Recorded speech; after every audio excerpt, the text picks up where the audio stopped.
دنیا کا تعلیمی نظام بمقابلہ پاکستان کا تعلیمی نظام۔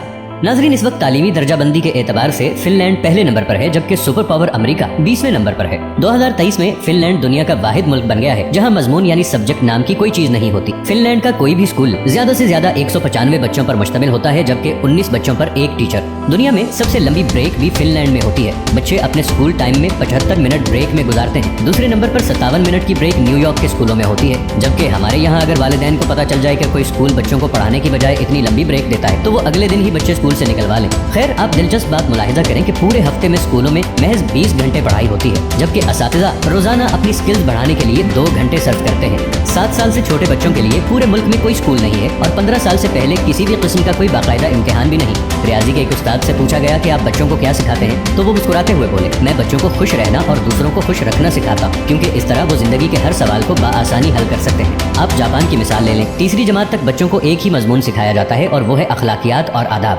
حضرت علی رضی اللہ عنہ نے فرمایا، جس میں ادب نہیں اس میں دین نہیں۔ مجھے نہیں معلوم کہ جاپان والے حضرت علی رضی اللہ عنہ کو کیسے جانتے ہیں اور ہمیں ابھی تک ان کی یہ بات معلوم کیوں نہ ہو سکی۔ بہرحال اس پر عمل کی ذمہ داری فی الحال جاپان والوں نے لی ہوئی ہے۔ ہمارے ایک دوست جاپان گئے اور ایئرپورٹ پر پہنچ کر انہوں نے اپنا تعارف کروایا کہ وہ ایک استاد ہیں، اور پھر ان کو لگا کہ شاید وہ جاپان کے وزیر اعظم ہیں۔ اشفاق احمد صاحب مرحوم کو ایک دفعہ اٹلی میں عدالت جانا پڑا، انہوں نے بھی اپنا تعارف کروایا کہ میں استاد ہوں۔ وہ لکھتے ہیں کہ جج سمیت کورٹ میں موجود تمام لوگ اپنی نشستوں سے کھڑے ہو گئے اور اس دن مجھے معلوم ہوا کہ قوموں کی عزت کا راز استادوں کی عزت میں ہے۔ یہ ہے قوموں کی ترقی اور عروج و زوال کا راز۔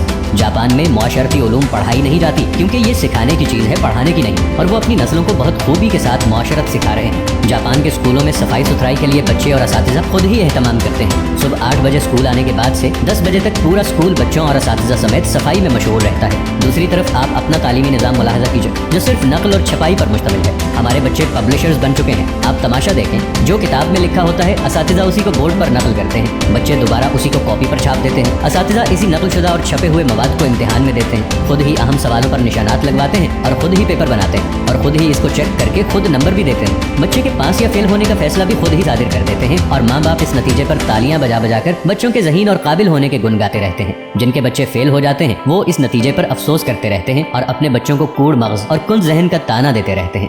ہم 13-14 سال تک بچوں کو قطار میں کھڑا کر کے اسمبلی کرواتے ہیں اور وہ اسکول سے فارغ ہوتے ہی قطار کو توڑ کر اپنا کام کرواتے ہیں۔ جو جتنے بڑے اسکول سے پڑھا ہوتا ہے قطار کو رونتے ہوئے سب سے پہلے اپنا کام کروانے کا ہنر جانتا ہے۔ طالب علم کا اسکول میں سارا وقت سائنس رٹنے میں گزرتا ہے اور آپ کو پورے ملک میں کوئی سائنسدان نامی چیز نظر نہیں آئے گی، کیونکہ بدقسمتی سے سائنس سیکھنے کی اور خود تجربہ کرنے کی چیز ہے اور ہم اسے بھی رٹا لگواتے ہیں۔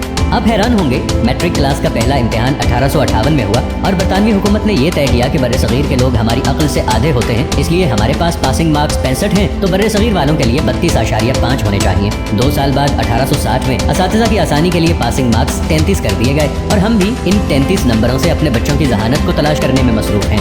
علامہ اقبال کے شعر کا یہ مصرع اس تمام صورتحال کی صحیح طریقے سے ترجمانی کرتا نظر آتا ہے۔ جو شاخ نازک پہ آشیانہ بنے گا ناپائیدار ہوگا۔